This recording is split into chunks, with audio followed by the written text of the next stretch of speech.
In the name of Cain! In the name of Cain! In the name of Cain! Cain lives!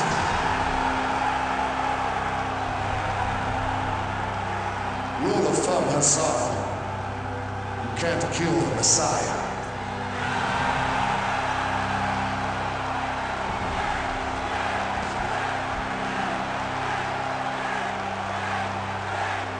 Rise, my people. I have returned, never to leave your side again. GDI sought to destroy me, but they have only made me stronger. Today, we march forward into our future, a stronger people, a divine people, enhanced for the Tiberian world.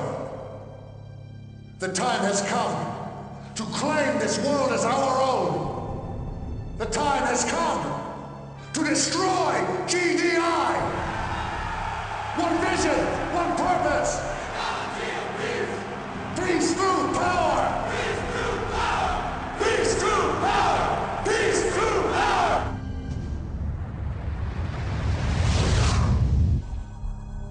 You have done well. We have waited a long time. All of the pieces are in place for our final victory, except one.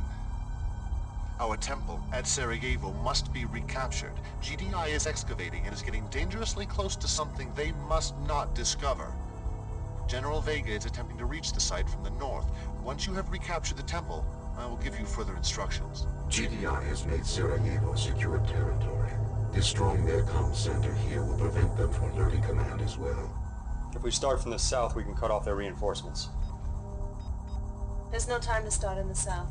GDI is too close to excavating our secrets.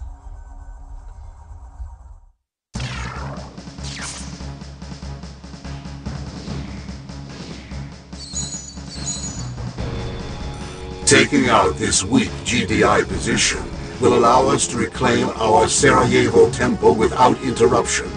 Move in under the cover of an ion storm, when GDI's communications will be down. Take out the comm center before the storm subsides. Hello everyone and welcome back to Let's Play CNC Tiberian Sun. Now this time around Kane's not the only one returning, because with me here is... Hello, it's Aces High again. Construction complete. So yeah, despite what Oksana said, we totally have time to work our way up from the south with this optional mission. It's an Ion Storm mission. What can I say? We all love those, don't we? Yeah, everyone's favorite. Like, everyone, if you ask them about CNC Tiberian, so they always say, oh, I remember the Ion Storm missions, those are fucking awesome. I'll be honest, whenever I did skirmishes, I did always put in the option for random ion storms, just for the extra bit of challenge. The only thing that kind of annoyed me about it is the fact that it always disabled the music. Yeah.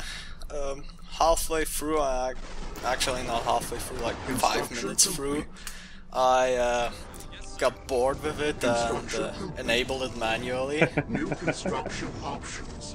Yeah, so a couple of words to this mission.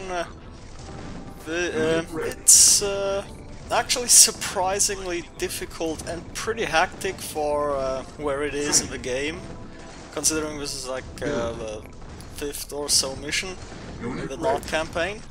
GDI, like, if you watch the timer, we have 1.5 hours at the start of this, which is plenty of time, but we're like 5 minutes in and GDI is already attacking us. And as you can see down here, there's an obvious weak spot, one of those, those we've been exploiting all throughout the GDI campaign.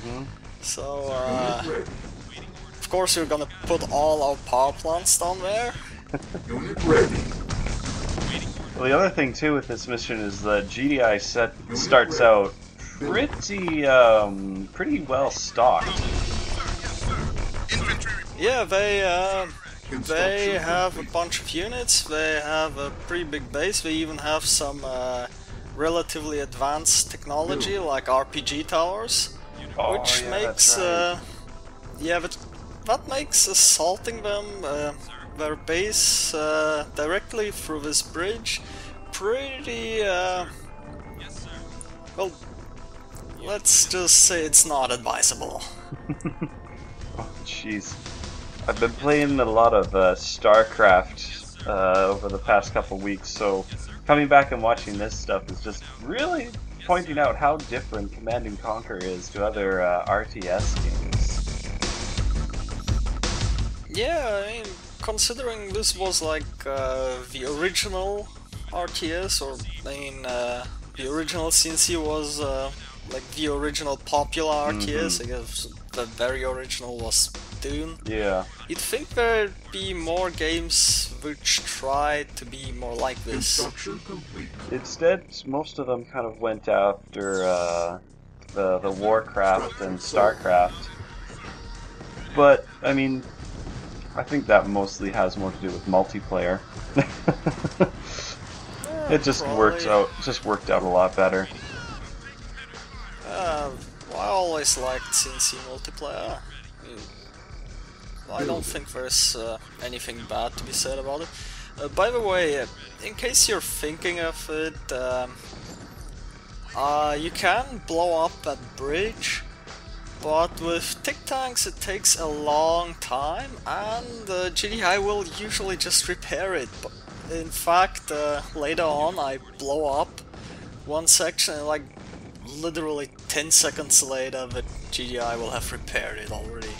Yeah, either just had their engineers waiting, or they just cheated a bit and had it instantly spawn. Yeah, CNC AI, just not the most honest player. So that cutscene, when we finally find out that Kane is not dead, as we keep thinking throughout the beginning of the campaign. Yeah, it's like the one plot twist this game has, and it's spoiled 20 seconds into the GDI campaign. Yeah, that was something that, because I played the GDI campaign first, and you know, Kane's pretty much all over the place, and then I go and play the non-campaign, and I'm like, wait, does this happen after the GDI campaign where he gets stabbed? Or what the hell is going on? I was very confused as a child. But then again, I was very confused about a lot of things when I played this game as a kid. Also, one thing that's worth mentioning, the AI has a function where vehicles that get within one tile of infantry automatically move to crush it, which of course works much more reliably than if you try it. So there goes like half my fighting force. Well, of course it works for them. Training. Cancel. Interesting fact, it's actually there's actually a function where you can enable that for player vehicles. So every time one of your vehicles gets within a certain range of enemy infantry, they will auto-crush it. Really? I didn't realize that. Yeah, it's like in the rules INI, it's like one boolean, you set it to true and they immediately do it, like it's fully implemented and everything. Cool. So anyway, new unit, cyborgs. I mean, technically we got these in the second mission, but this is the first time we actually get to build them. Oh, cyborgs. Lost. Yeah, Nothing. cyborgs, they're pretty much like more beefy light infantry, or alternatively you could view them as They're like Wolverines that you built in the Hand of Nod, because they have... They cost about the same. Like, yeah, they have 750 price, and they have light infantry, not light infantry, they have light vehicle armor. They're a lot slower though, but they also have all the advantages of mutants, which we are well aware of. They can heal in Tiberian, and they can Oof, that lightning strike was close. Construction. Yeah. I think I actually lost a couple of units during the mission to lightning strikes. So yeah, the whole healing in Tiberian thing is pretty useful, because in this mission we're gonna be facing constant trickle of disc throwers coming over that bridge, and so sending them back to the Tiberian field to heal in between waves is a pretty good way of keeping your defenders alive. Construction complete. Also, GDI will totally send an amphibious APC up that ramp, and it's filled with like 2 engineers and 3 disc throwers every time, so I plop down a bunch of laser turrets. Yeah, so you might be able to destroy the APC, but you better hope that they prioritize the engineers that are going to pop out. Insufficient fire. Through that route, no engineer will come through throughout the entire mission, spoilers. No? Oh. Yeah, so they also come in through the Tiberian field. That was in the picture just there. They yeah, there's like another ramp, and that's actually something that surprised me myself, because in all my practice runs they would only come through the ramp, at least with the amphibious APCs. But this time around they decided to path through the Tiberian field for some reason. I've never noticed that in any of the times that I remember playing this mission, but, well, usually because I never learned when I was a kid, I would always get to a certain point where all of a sudden the APCs were coming up through the back door, and I'd be like, well, time to restart. Yes, sir. Waiting for Unit ready. Yes, they caught me by surprise my first time, when I Oh, came yep, around there's this time. those engineers. Yeah, that's always annoying, because your guys will not always prioritize the engineers, and then you kind of have to manually target them, and it's kind of annoying. Now, do they use your captured buildings?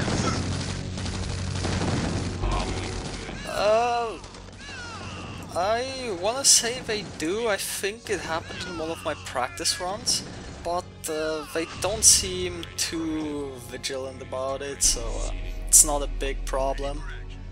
No, So they're not gonna. one thing I want to say, since I never actually got around to talking about laser turrets, since this is pretty much the only time they're gonna be useful, because as we know from the GDI campaign, they have cripplingly short range, to say the least, so pretty much everything that isn't like a light vehicle or infantry will outrange them, and that kind of makes them pretty worthless against anything except those things.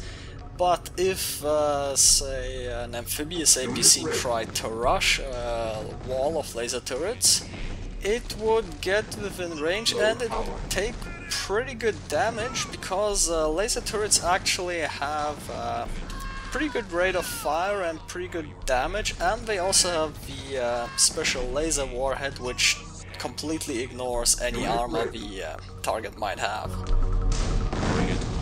Oh boy, that ion strike got your power plant pretty good. Oh, did it? I'm pretty sure that's what that was, that caused your power to go low. I didn't even notice that. All my power plants seem fine. Unit ready. Unit ready. Input directive. Scan initiated by your command. So, The time, yeah, the time limit. I don't think it actually causes you to fail the mission, or at least I don't believe so. I don't remember that being a thing when I was younger. Input directive. Unit ready. I never tried it out. Like, I always thought the time limit was pretty generous. I mean, this mission is pretty hectic because you have all these APCs coming in at the same time as the attacks over the bridge. Yeah, at least the APCs don't come in through the right side, which is where I will be going through for my attack, because that is, of course, the GDI's blatant weak spot. Meteor storm approaching. Cool. Well, there's Also- another fun surprise. Yeah, the Nod campaign has these random meteor storms. I have no idea what's up with that. If they happen to fall somewhere that isn't already covered in Tiberium, they will spread a little bit of Tiberium around. And Unit ready. otherwise, they can sometimes hit your units if you're not careful, but they're pretty much just random scenery. Mm-hmm. Unit ready. I think in Firestorm they show up a lot more often, but I think that's also more related to story stuff that they delve into more in Firestorm. Yeah, like Firestorm goes really into the whole Tiberium and how it affects the world and its ecosystem. Like, they really drive home the point that Earth is fucked. Mm-hmm. Yeah. But no, I mean, with the time limit, I mean, yeah, it's pretty generous, but I remember thinking when I was a kid that it's like, ah, crap, I'm out of time, therefore the mission's over, and then it's like, oh, the timer ran out, oh, hello, apparently that just is until the ion storm runs out. Unit ready. And I just, or something like that. I can't remember if that was exactly it. I remember a few times when I first played this mission that I took so long to get anything done that the ion storm ended up ending. And it's like, oh, cool, I can use radar now.